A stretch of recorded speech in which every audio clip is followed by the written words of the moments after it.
जहां शहदाद कोट की शहरी बुनियादी सहूलियात से महरूम हैं तो वहां सफरी सहूलियात के हवाले से एक से ज़ायद मसाइल का सामना करने पर मजबूर हैं। शहदाद कोट से कंबर और फिर कंबर से लाड़काना आना जाना किसी चैलेंज से कम नहीं। एक तो किराया डबल और दूसरी बात आना जाना वक्त और पैसों की बर्बादी के मुतरादिफ है, जबकि दूसरी जानिब ट्रांसपोर्ट माफिया का तोड़ मुंतखब नुमाइंदों समेत किसी के पास नहीं है। जेके हिते शहदाद कोट का लाड़काने जी गाड़ियूं निकिरंदा आहिनि त उहा कोई बि मुसाफ़िर विच में लोकल आहे उन खां फुल किरायो वरितो थो वञे। लाड़काने जो किरायो ॾियो त असां तव्हांखे खणंदासीं, पोइ लाहींदासीं तव्हांखे शहर उन में ई, पर बहराम थियो, हाकिम शाह थियो, काफ़ी शहर नंढा आहिनि, उन मुताबिक़ हले पियो। हाणे ग़रीब माण्हू जेको एतिरो वसियत न आहे जो एतिरो किरायो माना बर्दाश्त करे सघनि।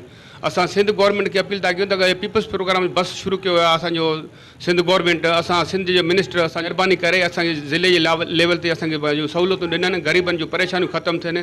जीअं जेको आहे त ग़रीब माण्हू पंहिंजे हर शहर में पंहिंजे ॻोठनि जे हिसाब सां वेझे वेझे रस्ते ते बस लाहींदो वेंदो, सहूलियतूं मिलनि त बहितर आहे। किरायो तमामु चढ़ियल आहे ऐं हिते कोई बि बुक खां सवा गाॾी लाड़काने ताईं नथो वञे। अगरि कार गाॾी वारो वञे बि 5,000 10,000 इहो रेट थो वठे। अगरि नंढा रक्षा निकिता आहिनि उहे बि 3 खां 4,000 वठनि था। हेडक्वार्टर कंबर आहे ऐं शहदाद कोट वारो माण्हू या कुबी वारो माण्हू अगरि अचे वञे थो हिते कंबर जे लाइ का बि असांखे सहूलियत कोन्हे का। असां वञूं था कंबर त असांखां जेको आहे हितां ट्रांसपोर्ट वारा वठनि था लाड़काने जो किरायो, डबल किरायो बि वठनि था। वरी जॾहिं असां वापसी में अचूं था त असांखे ज़लालत थी थिए। हिते माण्हू ॾाढो परेशान आहे। हाणे असीं इहो पीपल्स पार्टी खां मुतालबो था कयूं त कुझु टाइम अॻु में तव्हां हिकिड़ी पीपल्स सर्विस ट्रांसपोर्ट मुहैया कई, उहा फेल वई आहे। उनजो छा सबबु आहे अमी पाण ख़ुदि ॼाणूं था।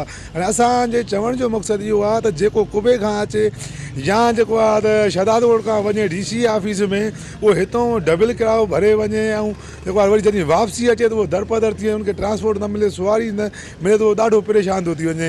हाणे असां इहो मुतालबो कंदासीं सिंध गवर्नमेंट खां, वज़ीर आला खां, त जेको शहदाद कोट टू कंबर ऐं जेको आहे कुबो टू कंबर इन जे लाइ असांखे अलॻि ट्रांसपोर्ट ॾिनो वञे जेको असांखे अचण वञण में तकलीफ़ न हुजे।